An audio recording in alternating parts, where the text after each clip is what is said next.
everyone. Good morning, good afternoon to everybody. I know everybody's from different part of the world. And today, with another episode of Dream Healing Show, we're gonna talk about very interesting topic. We have Linda Hayes Cooper here. She's early parenting therapist, clinical psychologist, and we're gonna talk about embracing ADHD. Hello, welcome, Linda. I have her for the third time in my show because she is very resourceful. She talked about fertility and she was in my summit, and now she's here with ADHD. Oh, thank you, Pantea. It's such a pleasure to be back here again. I love it. Yes, me too. So just a little bit introduction from her. She's also doing NLP and hypnotherapy, yes, with kids and also with their parents, because as soon as you have kids that need some special needs, then their parents are also involved here. So, Linda, tell me about yourself and what you do exactly these days with ADHD and parenting with ADHD. Yes. Well, as you know, my interest is in early parenting and infant mental health and looking at the family as a whole. So the parents' mental health and physical health is very important because it passes through and interacts with their infants through pregnancy right up for the rest of their life, really, but specifically in the first 3 years, where it's really important that we try and get the mental health of parents and infants as well as possible and stable as possible. And we know now that ADHD has a component of early parenting factors that are missing, that does play a game in whether the ADHD or ADD presents in the child, as long with the biological and maybe physiological situations at birth. Can you explain us what's the difference between them and what is them exactly? Yeah, ADHD, we call it ADHD. It's been called ADD previously, but we know that it is a presentation of attention deficit and also impulse control difficulties, and also challenges with hyperactivity in some. Others may be inattentive, so they may not have the gross motor hyperactivity, but they might have more of the fine motor. So it might be tapping and fidgeting. But under those three main characteristics, we have variances of that. It could be really mild, it could be really extreme. It all depends on the situation and the events that are occurring within the home at that point in time. So how can we recognize somebody has ADHD? Yeah. Most parents tend to look at their infants in this way, that they're not paying attention, they're just ignoring me, they're impulsive, they want everything. However, we know that developmentally it's appropriate at that 2 to 3 years or 18 months to 3 years of age. And I think you might know, and many people here, guests may know, the marshmallow test, which tests the delayed gratification of toddlers. And they do this test where they put 2 marshmallows or 1 marshmallow in front of a child, and they ask them to try not to eat that. And if you don't eat it, when I come back and it's still there, I'll give you 2 marshmallows. So we're testing the delayed gratification of toddlers and preschoolers. And it's very appropriate for them at that point in time just to sort of look around, have a smell, maybe feel it, and then they might nibble on it, or they might just eat it down because they can't control their impulses. So we know that that's apparent at that age of development. However, that can go on up to 4 years of age or so. But when you've got a child older than that, 5 or older, and they've got a lot of impulsive behaviours, they're having difficulty paying attention or staying on task, they might sort of throw the towel in really quickly and complain that, you know, I can't do this and I'm not interested. First off, I wouldn't be looking at a diagnosis at that age. I'd be looking at other factors, and especially what is happening in the family unit. Are there any significant difficulties or challenges that the family are going through? Are the parents experiencing their own unresolved issues from their past childhood, or even just significant issues in the current presence, having their children?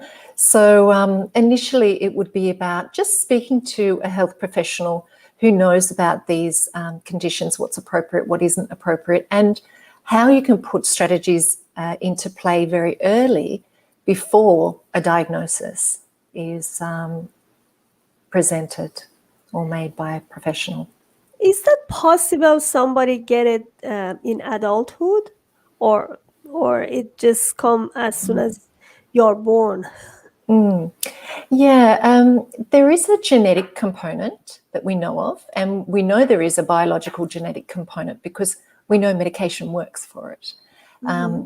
And there's also an early parenting attachment challenge that has plays a part in it as well.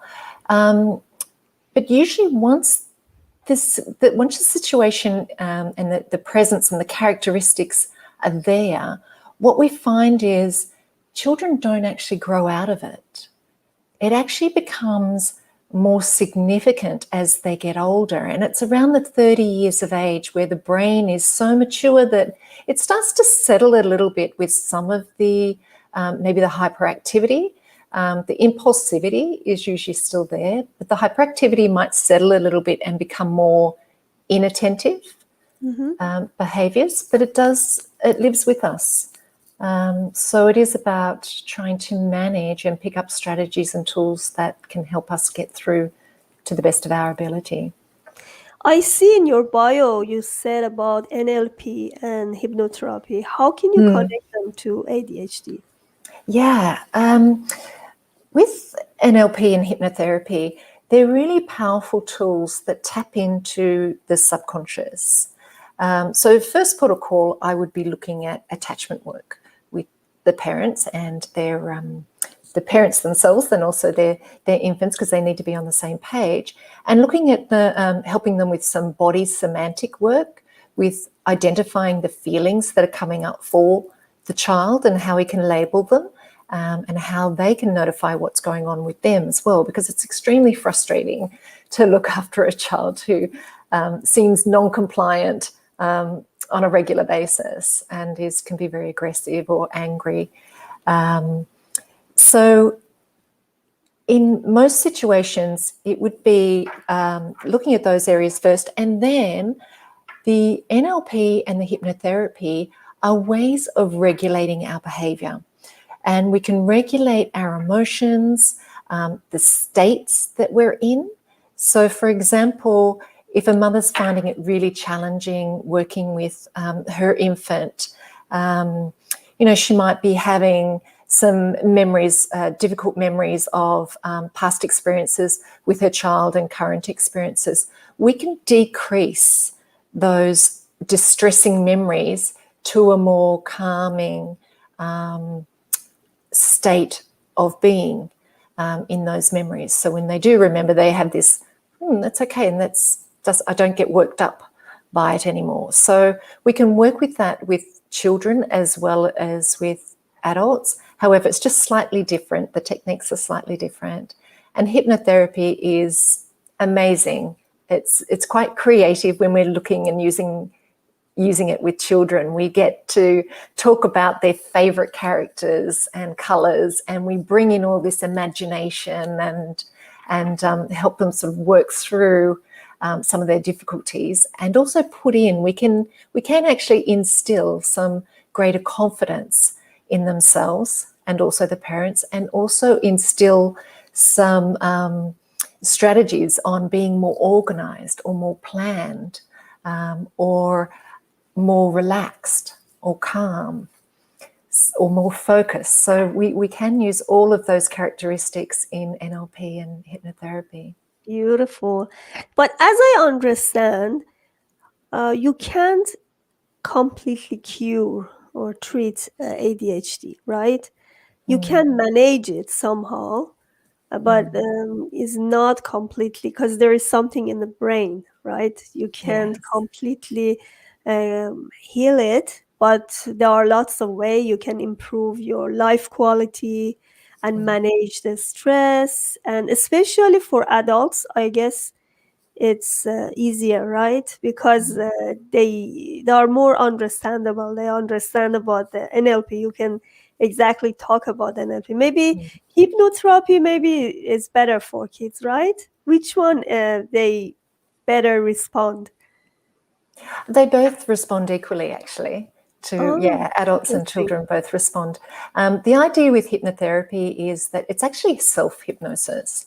I'm just talking and giving some information. I'm feeding back information, but it's actually self-hypnosis because it's tapping into the subconscious. And the subconscious plays out, 80% of our day. We're only conscious 20% of the day, but we think that we're conscious more than that. So we tap into the subconscious, and it works quite nicely when someone is attuning to the attention that is given and listening and going along with what's being said. But yeah, you're right in saying that it is very challenging to remove some of the characteristics or to minimize them. That's mainly what we can do. We can minimize and we can improve some of the qualities that are lagging, or strengthen some of those qualities that have been weaker. However, it is programmed in the brain. There is a pathway that's been laid down in the first year of life, usually. So if there's challenges, extreme stress in the family, in pregnancy, there's maybe a prematurity birth or a post-birth or some sort of trauma, and maybe, a forceps delivery or something like that. And this is not to say that, all these things are going to definitely cause ADHD. However, they can play a part in it, especially if there's a genetic component there. It can express itself later. So in the early years, especially in the first year, we've got 30 billion neurons being developed every second for these, or 3 billion. I need to correct myself on those ones. However, it is very fast tracking. The brain is just so engaged and soaking up everything around them. So it is valuable and important to be attuned and connected as much as possible without over attuning and being too sensitive, and also not being absent as well. So that's very important to put those into play very early on, and then looking at either medication if that's what the child needs, and also behavioral techniques, maybe cognitive behavioral therapy, as well as NLP and hypnotherapy can help as well.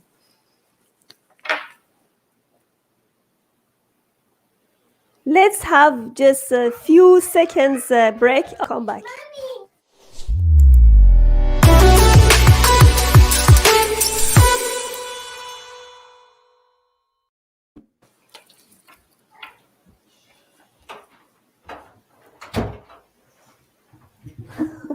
Sorry. Linda, do you have any personal experience for ADHD, or do you have any specific patient that you can talk about it? Those NLP and hypnotherapy, how you work on it and how you get the result? Yeah.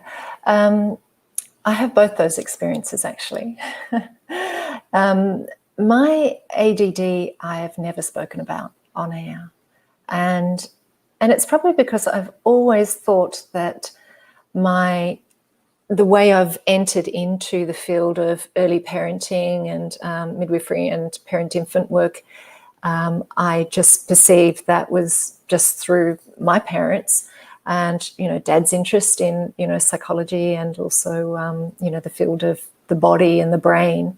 And I knew when I did my midwifery that Mum had depression. She had 3 of us under 3 years of age, and that she was depressed and stressed. They were highly stressed, as you were. Dad worked 2 jobs and Mum had 3 under 3, and they were very young, 19 and 20. So, they were trying to thrive. And so I have no doubt there was a lot of pressure and stress. And when I went through my psychology training, I had this hint in my mind that I'm sure I've got these characteristics, especially the inattentive daydreaming, and just reading books and not being able to remember what I just read. And, I can pick up books and I can just stream through books and I'll read the book and then I think, what was that book about? I read every single chapter, every single page, every single word. Wow. And yet I'm like, what was that actually about? So that took me a long time. I was the daydreamer at school.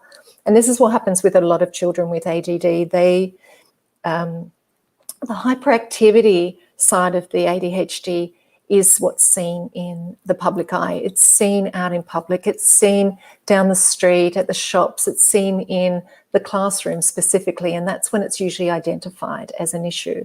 However, girls tend to settle more with the ADD, which is the attention deficit. They're called more the daydreamers. And the daydreamers they just pass through. They just, are not seen. They just, scrape through, pass through everything without doing any homework, without doing any work at all. They seem to pass and just get through, and no one sees them as an issue. They just do what they need to do at school and no homework outside of that and no effort, and they don't bother anyone. So they usually get missed. And then in high school, it might become a little bit more of a problem. And then in postgraduate or bachelor's and postgraduate, it can become more of an issue. And I think you didn't have any problem. You already done you are highly educated, So how did you manage this? Yeah, well, this is the thing, isn't it? Because we see in society, we see ADD and ADHD as being this mental health disorder. There is a different streamline happening of the neural circuits in the brain, but it's not a broken brain. There are areas that there's weakness, but there's also areas of strength.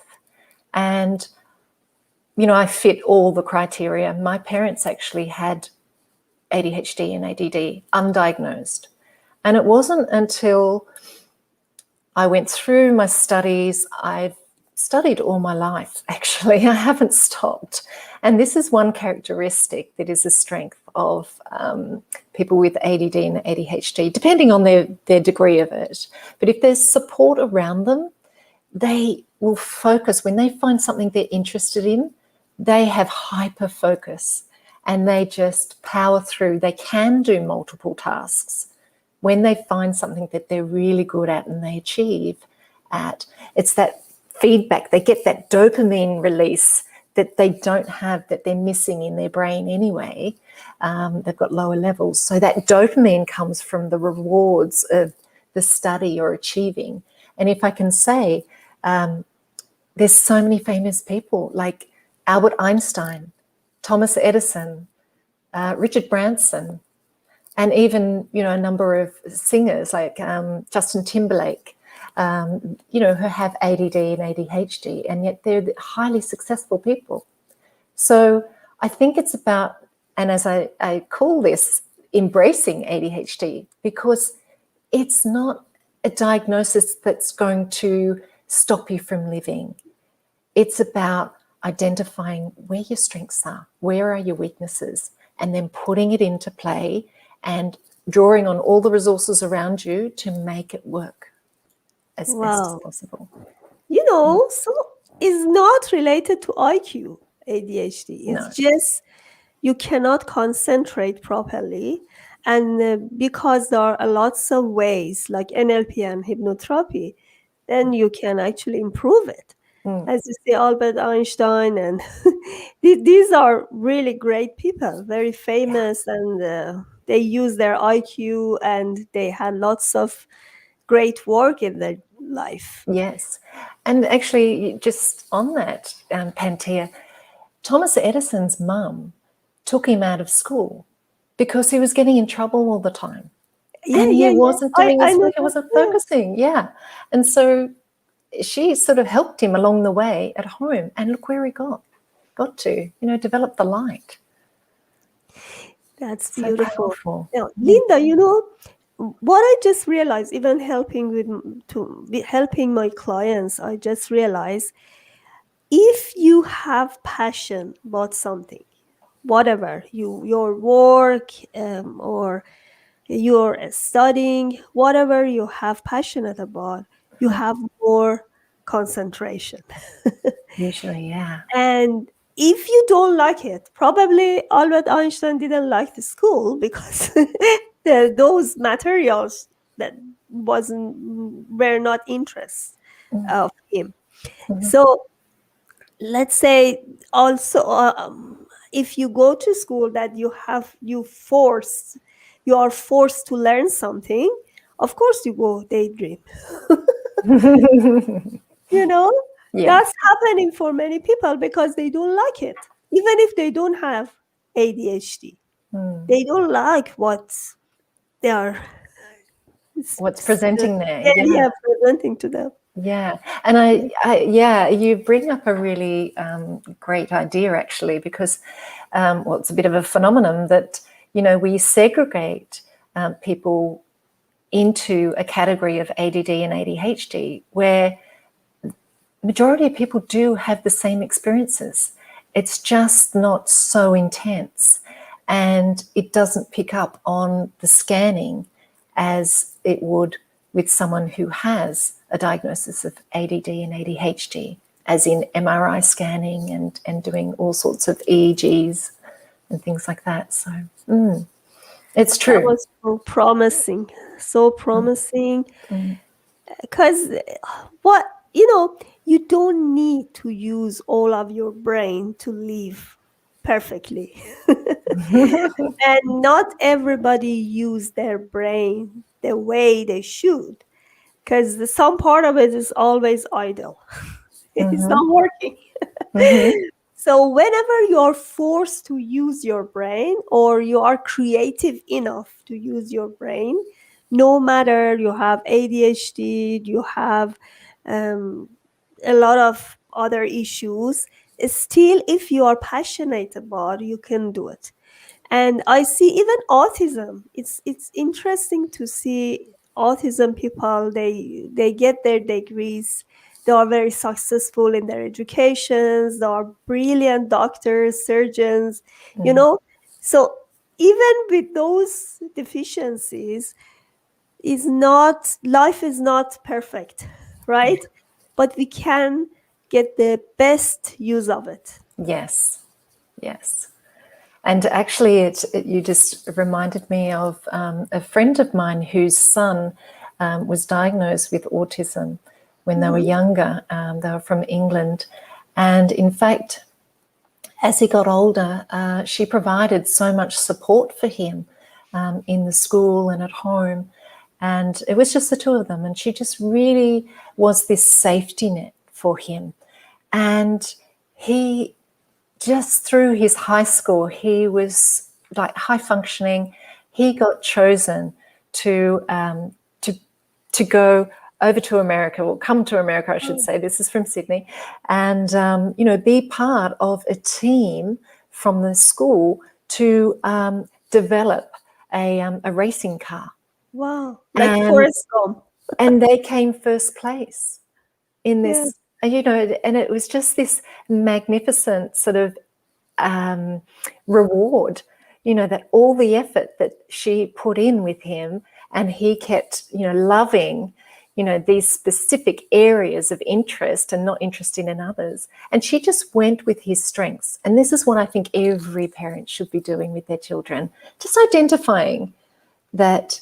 And this is what I see a lot in my practice, that parents will come in and say, I'm really worried about my daughter because she's really hypersensitive about this, and she just sort of daydreams, or she does this a lot. And without giving any diagnosis, because I'm not really into diagnosis, I just look at symptoms and see how we can regulate these symptoms to get a better quality of life for everyone in the family. But just even identifying some of those characteristics and saying, okay, how is she different to your other daughter? Because there's always a comparison. And once they identify that this is how this one works, how she thinks, her working memory, how she sleeps, how she connects with people, how she plays, and this is how my other one is. Okay, now I want you to write down those strengths and weaknesses, because they are different, and there's no way that you can marry them together and try and make your children all the same, because there is no, everything is so individual. And once they see the child for who they are, they stop looking at the negatives and seeing it as a downfall and trying to make it better. They see it as, wow, she's got some fabulous creativity. Look at these qualities. I'm going to enhance that. And then when you enhance the connection and what her strengths are, she'll be willing to open up and work on some of the things that are not so interesting for her. Yeah, I see. There are lots of very talented artists, but they never pursue their art. I had a friend, she used to play guitar and she was really good at it. But unfortunately, she actually stuck in something that she didn't like to study. And she didn't pursue her art, but at some stage of your life, when you pass 30 or you pass 40, you're just thinking, did I waste my life? Should I get back there? But is never late. It's never late. I started playing violin like in my 30s. Yes. See, it's never late. And you can always use your brain, use your creativity, and add some spice to your life. Yes. Yes, that's for You, sure. Yeah. do There's, you have, do you want to say something extra? no, that's No, fine. sorry. Do you have any program or any freebies for my audience? Yeah, I'm actually putting together a webinar that will support parents with children with ADD or ADHD, or even adults with ADD and ADHD. And it will be looking at the etiology, where it comes from, and some of the strategies that can help with the interaction between the parent and the child or infant, and also looking at how we can regulate emotions. So it will have some free hypnotherapy within it as well, and also NLP. And that will be mainly for the parents, but if the child is old enough and we can work on the child with hypnotherapy and NLP, I'll do that also. But it will be a webinar that will go for probably a good 4 to 6 weeks, and it'll be joined up on my Facebook page as well. Okay. So I would like to offer anyone who's watching, if they'd like to get in contact with me through my email, then I'll be able to offer that to them, put them on the list to get the free webinar that will be cost to others. So do you have the exact date right now, or? Not quite at the moment. I'm just working with someone at present, because technology is not my strength. So so I'm just looking at putting the webinar together, just having the technology people around me to get that up and running. So I'm hoping by March, and around March. Okay, That should great. happen.